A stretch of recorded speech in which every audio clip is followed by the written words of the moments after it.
We're about to explore a life that, well, you wouldn't wish on your absolute worst enemy. It was a job that was both totally essential and completely despised in the medieval world. So let's take a deep breath and dive into the dark reality of what it was really like to be a medieval torturer. Okay, so picture this. You're born in 14th century Europe. You've somehow managed to survive things like the plague and starvation, but honestly, it feels a lot less like a blessing and more like a sentence. You see, you've been born into what they call a cursed bloodline. Your life starts not with happiness, but with this, the shadow that you can't even see yet. Your whole childhood is just a confusing mess of being alone, haunted by a terrible, unspoken secret that defines your entire existence before you can even learn your own name. By the time you're about 4 years old, you start to notice things aren't right.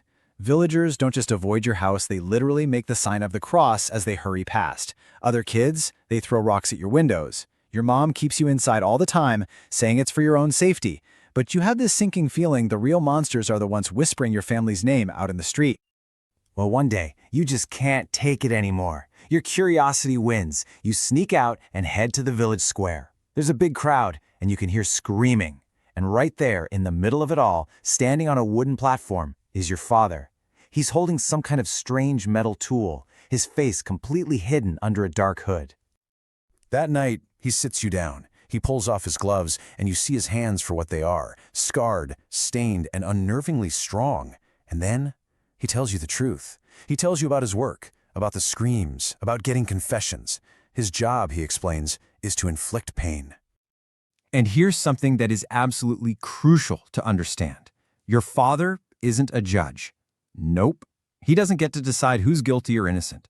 The law simply demands a confession. It doesn't matter if it's for stealing a loaf of bread or for speaking out against the church.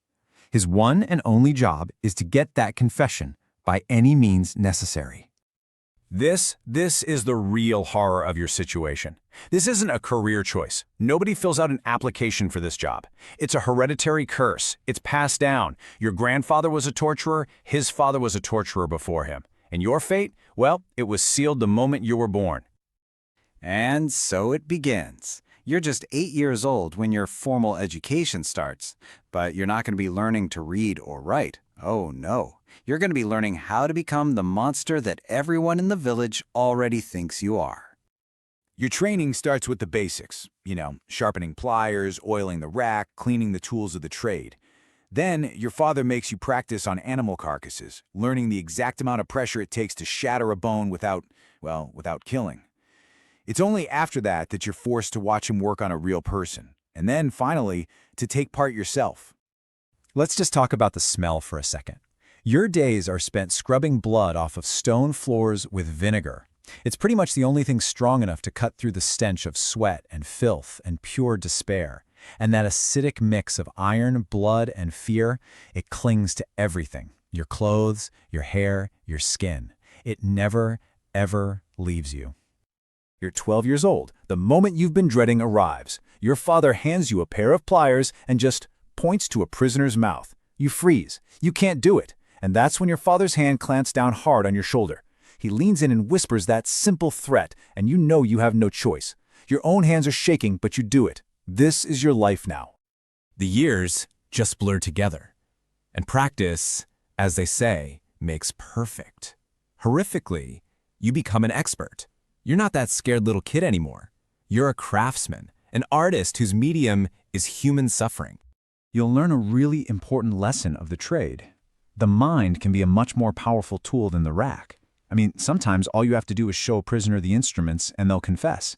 Sometimes a quiet little mention of their children is all it takes. You learn that the fear of pain is often way worse than the pain itself, and you learn how to exploit that fear like a true master. You see, there's a twisted kind of science to your work. Each tool has a very specific purpose. The Iron Maiden, for example, is for long, drawn-out suffering. Its spikes are carefully placed to miss all the vital organs. The rack is all about control, keeping someone right on the edge of death until they finally break. It's a chilling, almost surgical precision. But don't you dare think you're above the system. When you get accused of showing a little unauthorized mercy to a woman they call a witch, the church demands you prove your work has divine sanction. So you're forced to plunge your own hand into boiling oil. That searing, unbelievable pain is a pretty stark reminder that you are just as trapped by this world's brutal logic as any of your victims. So your reputation grows. People start calling you the bone breaker. You're feared, and in a really twisted way, you're respected. You're efficient. But all this professional success, it just hollows you out, leaving you with absolutely nothing but your infamy. And that's the central paradox of your life, isn't it? Society needs you to enforce its laws, but at the same time, you're considered unclean. Nobody will sit with you, nobody will talk to you. You live on the very edge of town, like a useful tool that gets put away and forgotten about after it's been used. So let's count, shall we? The number of friends you have? 0. The amount of peaceful, quiet nights you get? 0. Your chance of ever escaping this life? Yeah, that's a big fat 0 too. The only person you can even talk to is someone else on the fringes of society, maybe a brothel worker who actually gets what it's like to be both needed and completely hated. The psychological toll is just immense. The faces, the pleading, the sounds they make, they never, ever leave you. You start drinking to try and forget, but it never works. The nightmares are just relentless. You are haunted by 1,000 ghosts, and you made every single one of them. And so you finally reach the last chapter. Your body, just worn down by years and years of this brutal work, starts to fail you. And now you have to face the most horrifying task of all: passing on your legacy. By the time you're 40, your hands, your most vital tools, they start to betray you. They shake uncontrollably. Then you make a mistake. A prisoner dies when they shouldn't have, and your reputation is shot. You know there's only one solution. You take your eldest son aside, and you begin his training, watching the light go out in his eyes just like it did in yours all those years ago. So what happens when you just can't do the work anymore? Well, there's no peaceful retirement, I can tell you that. Society needs its torturers, for sure, but it does not want them hanging around when they're done.